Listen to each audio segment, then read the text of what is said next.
ഇന്ന് നമുക്കൊരു മാമ്പഴ പുളിശ്ശേരി വെച്ചാലോ? ഇതാ ഈ ഒരു മാങ്ങയും കൊണ്ടാണ് ഞാൻ മാമ്പഴ പുളിശ്ശേരി വെക്കുന്നത്. ചെറിയ മാങ്ങയാണ് മാമ്പഴ പുളിശ്ശേരി വെക്കാൻ നല്ലത്, പക്ഷെ ഇപ്പം അത് കിട്ടാനില്ലല്ലോ. അതുകൊണ്ട് ഇതുകൊണ്ട് നമുക്ക് എങ്ങനെ വെച്ച് നോക്കാം. ഇത് തൊലി കളഞ്ഞ് ചെറുതായി മുറിച്ചെടുക്കാം. മൺചട്ടിയിലാണ് വെക്കുന്നത്.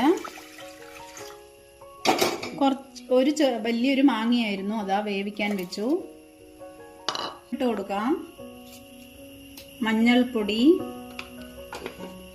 ആവശ്യമായ മുളക് പൊടി, പച്ചമുളക് കീറിയത് ഇട്ട് കൊടുക്കാം. കുറച്ച് കറിവേപ്പില ഇട്ടിട്ട് ഇത് നന്നായി വേകട്ടെ.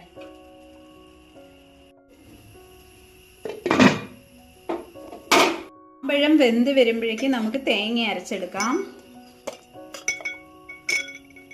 ജീരകം ഇട്ട് കൊടുക്കാം, നല്ല ജീരകമാണ്. ഇത് അരച്ചെടുക്കാം.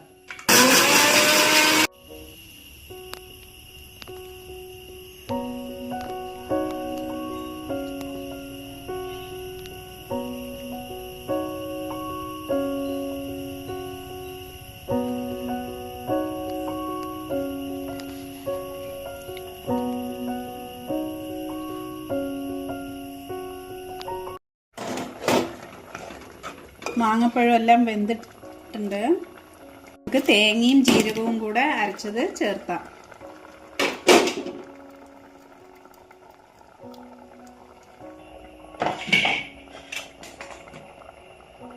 തേങ്ങയെല്ലാം ഇട്ടിട്ട് തിളച്ചിട്ടുണ്ട്. ഇനി നമുക്ക് ഇതാ തൈര് ഒഴിച്ചു കൊടുക്കാം. പുളിപ്പിന് ആവശ്യമായ തൈര് ഒഴിച്ചാൽ മതി. ഞാനിപ്പോൾ ഇത്രയും ഒഴിക്കുന്നത്. മാങ്ങപ്പഴം ഒരുപാട് മധുരം ഇല്ലെങ്കിൽ നമുക്ക് കുറച്ച് ശർക്കര ഇട്ട് കൊടുക്കാം. ഇതിലിപ്പോൾ അതിൻ്റെ ആവശ്യം വരുന്നില്ല, മാങ്ങ നല്ല മധുരമുണ്ട്.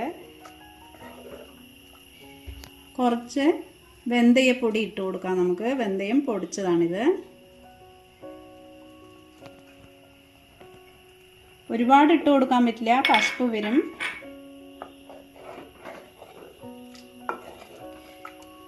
ഉപ്പ് നോക്കാം. താളിക്കാൻ നമുക്ക് ഇതാ വെളിച്ചെണ്ണയാണ് ഒഴിച്ചു കൊടുക്കണം. കടുക് ഇട്ട് കൊടുക്കാം. ചുവപ്പ് മുളക്, കറിവേപ്പില,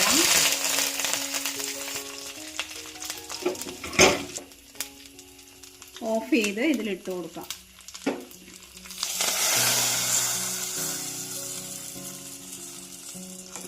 മാമ്പഴ പുളിശ്ശേരി റെഡി ആയിട്ടുണ്ട്. എല്ലാവരും ഉണ്ടാക്കി ട്രൈ ചെയ്യണം.